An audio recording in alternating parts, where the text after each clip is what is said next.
Namaste, welcome, and aloha. Welcome to Canto 1, Chapter 2 of the Srimad Bhagavatam, titled The Supreme Occupation.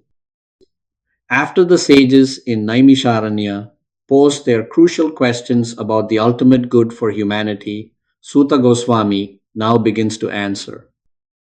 His answer is direct, clear, and profound. He defines what the supreme occupation actually is, what we should dedicate our lives to. Let us explore this foundational teaching. Let us now look at the chapter Synopsis. Suta Goswami begins his instruction by defining the supreme occupation Dharma as that which leads to selfless, unbroken devotional service to the Supreme Lord, Vasudeva. This is not just any religious practice. This is the supreme occupation, the highest Dharma. He explains that the ultimate purpose of life is not mere material gain, not wealth, not pleasure, not power. The ultimate purpose is the attainment of spiritual knowledge and detachment vairagya. But how does this process begin? The process of spiritual realization begins with sincerely hearing the transcendental messages of the Lord. This hearing purifies the heart of material contamination. This purification is not abstract, it's real, tangible, progressive.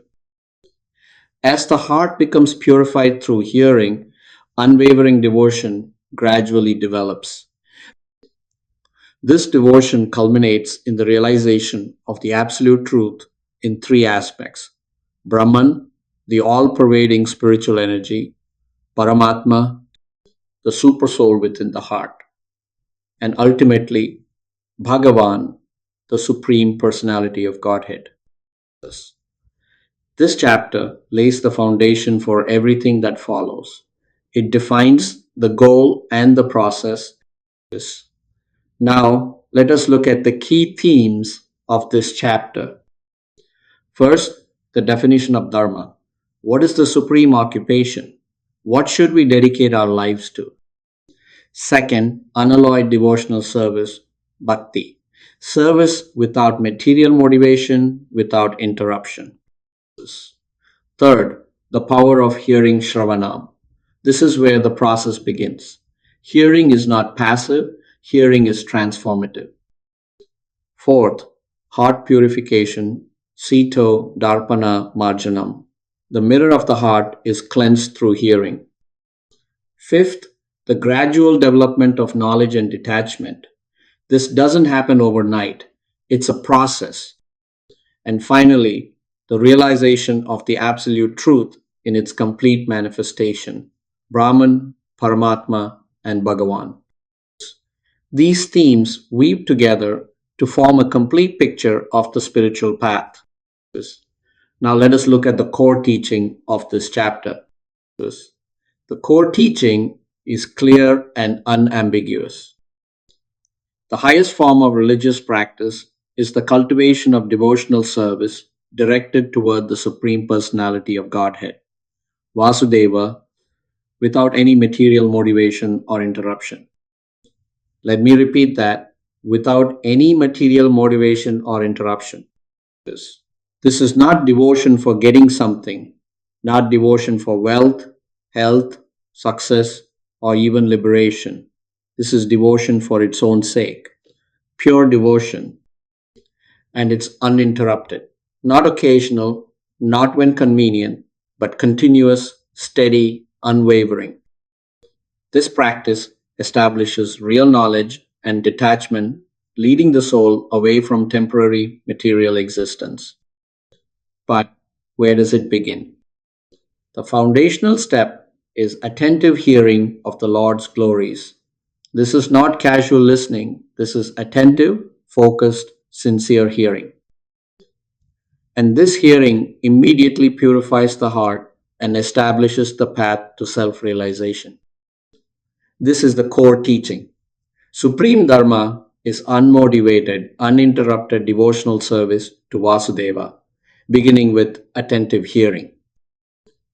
What are some modern scientific parallels? The concept of purifying the heart through focused hearing has a fascinating parallel in modern cognitive science.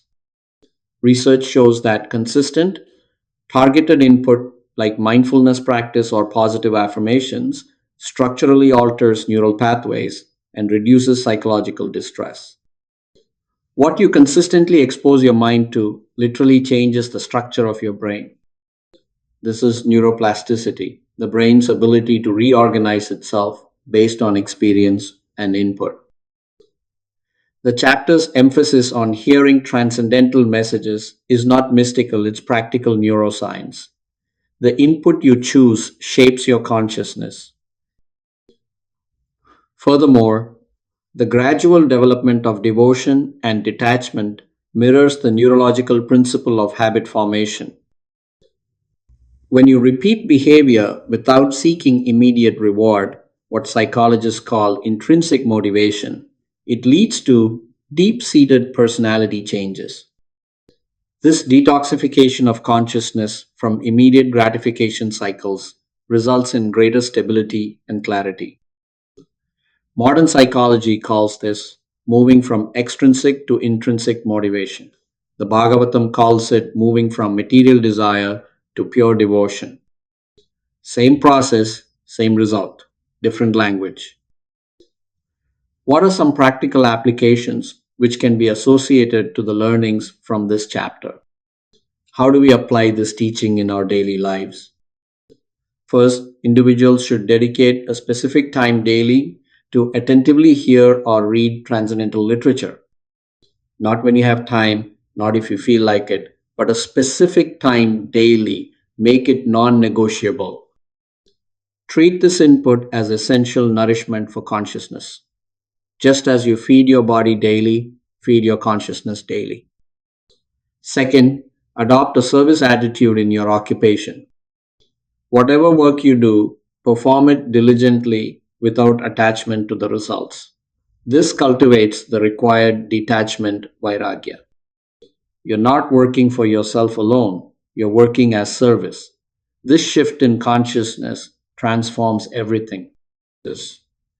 Third, recognize that true fulfillment comes from selfless contribution rather than personal gain. This recognition transforms mundane activities into acts of devotion.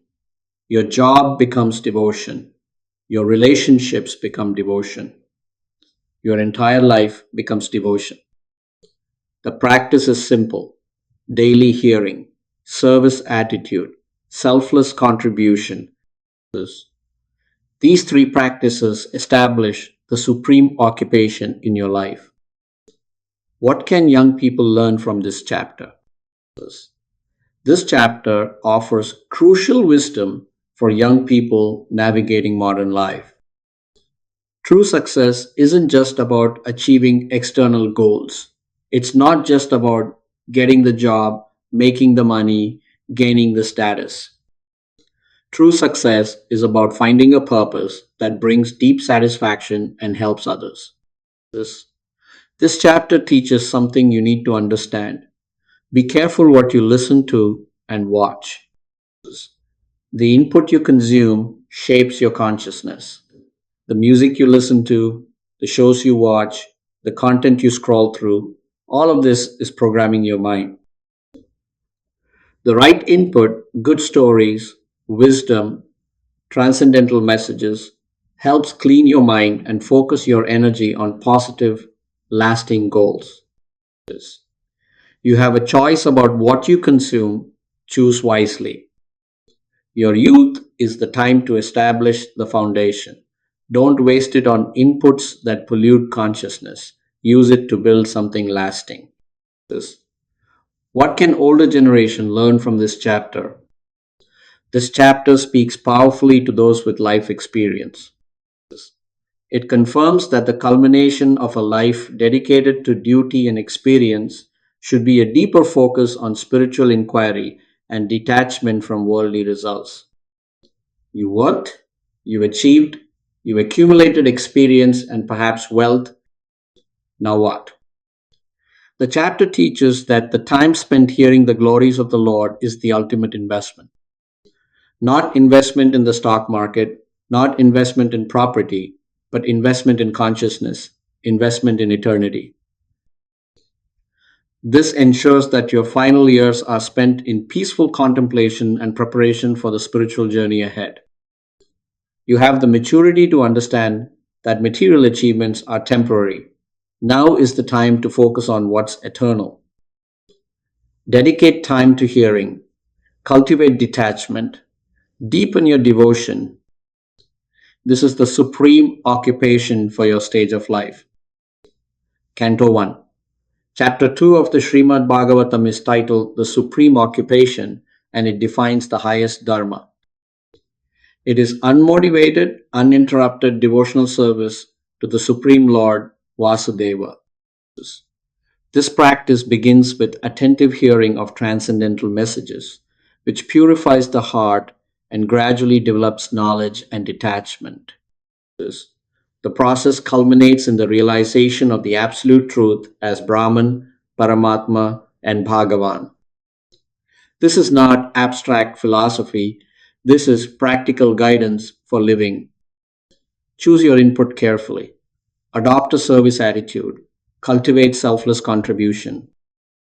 This is the supreme occupation. This is the highest Dharma. Thank you, Namaste, and Mahalo for joining me in this exploration of Canto 1. Chapter 2, the Supreme Occupation. Next, we will start to look at each verse of Chapter 2 of Canto 1.